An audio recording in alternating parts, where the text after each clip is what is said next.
August, and every other week or so we're going to be visiting with our friends over from Broadlawns Medical Center, and want to introduce you to a couple of more people that you're going to find inside those doors. And things have really changed at Broadlawns Medical Center. If you haven't been there lately, folks, you might want to make a stop over there. We have Dr. Brad Lair here. Thank you very much for being here. Appreciate it. And also nurse practitioner Julie Shook joining us here. And first, time to tell everybody your specialty over at Broadlawns, because you guys really do have specialists over there. Yeah, I'm a medical oncologist, and we run the oncology clinic at Broadlawns. Julie is my nurse practitioner, has been my nurse for 17 years, and then got her nurse practitioner degree 4 years ago and came with me over to Broadlawns from private practice. So, Julie, what's he really like? You've been with him for 17 years. Tell us the truth. He's pretty easygoing, laid back, easy to work with. No, patients like him. Yeah, we were just talking how things have changed over at Broadlawns in the past 20 years or so. Why don't you explain to what we're talking about? Well, we used to run a clinic there a long time ago, and we were only able to go once a week to take care of cancer patients. And the need for more oncology was definitely there.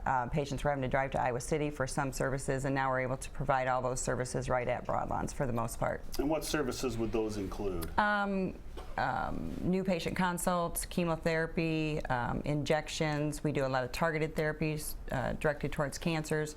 And we don't have radiation there at Broadlawns, but we do work closely with the radiation doctors in town. Okay, so this is, you're talking about a wide range of cancers. Yes, we see all cancers, all types of cancers. We do a lot of hematology work too. Okay. Now, Dr. Lair, what does it mean to the community to have this type of service available at Broadlawns? Well, it's huge. And, you know, this is a service that is growing. You know, oncology is just growing and growing, and they predict a big shortage of oncology services by 2020. And so, you know, a lot of, like Julie said, the patients were having to go to Iowa City, which when you've got cancer and you're sick and you're going over there to get your chemotherapy and you're nauseous and have to ride a bus home it's just hard. And a lot of the patients just weren't getting care, weren't going. So it's been huge for the community. Like she said, we ran clinic when I was in private practice half day a week, and now we're there 5 days a week, full time, and it's just grown and grown and grown. So is the need growing because people are living longer, because more people have cancer, or why do you think that is? Well, I think you hit it on the head. People are living longer, and we have the baby boom. So the number of people going into that age group where cancer is getting more and more prevalent is just growing every day as baby boomers age.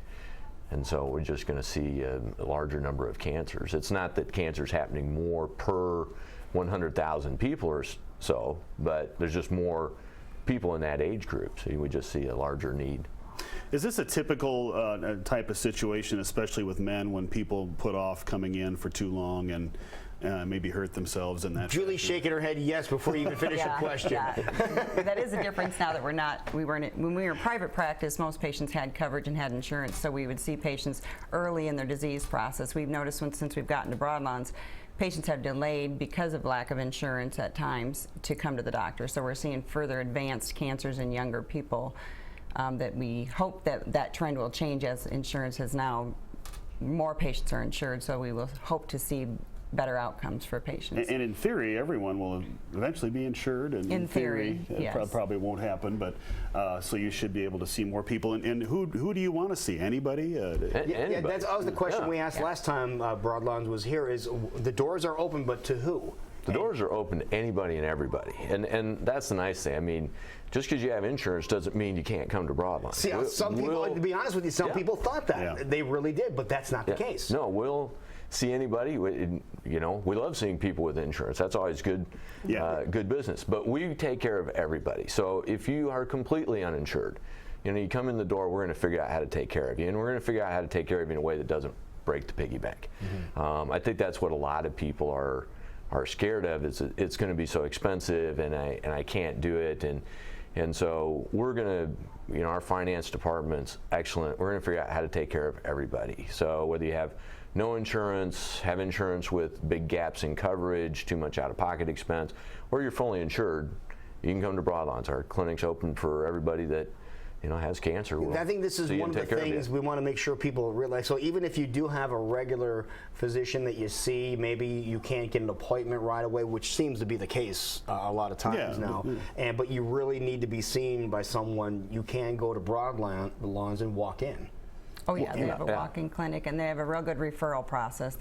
That's what's nice about a small community hospital is there's a lot of communication. So they just pick up the phone and call us if they've got a patient that looks to have a cancer, and we get things moving right away. We have a great interventional radiology department that will just jump on board quickly, get biopsies for us, get scans done for us. Well, and who better than a couple of people who've been doing this for 17 years together? I mean, I would think that'd be a great team to work with. Oh yeah. Now 17 years in private practice and now 2 years at Broadlawns. So I've been in the community. What lured you to come out of private practice to go over to Broadlawns? Oh, it was one of those multifaceted decisions. The biggest driver was I thought it was the right thing to do.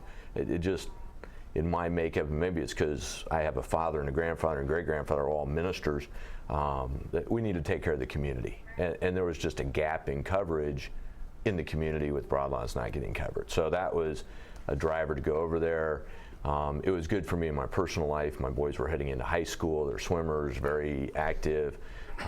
So it kind of slowed my pace down because I got rid of a lot of, not patient care things, but meetings and this committee meeting and that just eat up a lot of time. And I get to spend quality time with the patients and talk to them and educate them. And so it was good for me, and it was good for Broadlawns, and it was most importantly good for the Well, why don't you patients. tell everybody where Broadlawns is located in case someone hasn't even driven. I don't know how, if you live in Des Moines, you haven't driven by Broadlawns, but tell everybody where it's at. It's 1801 Hickman, so it's just off of Martin Luther King on Hickman Road.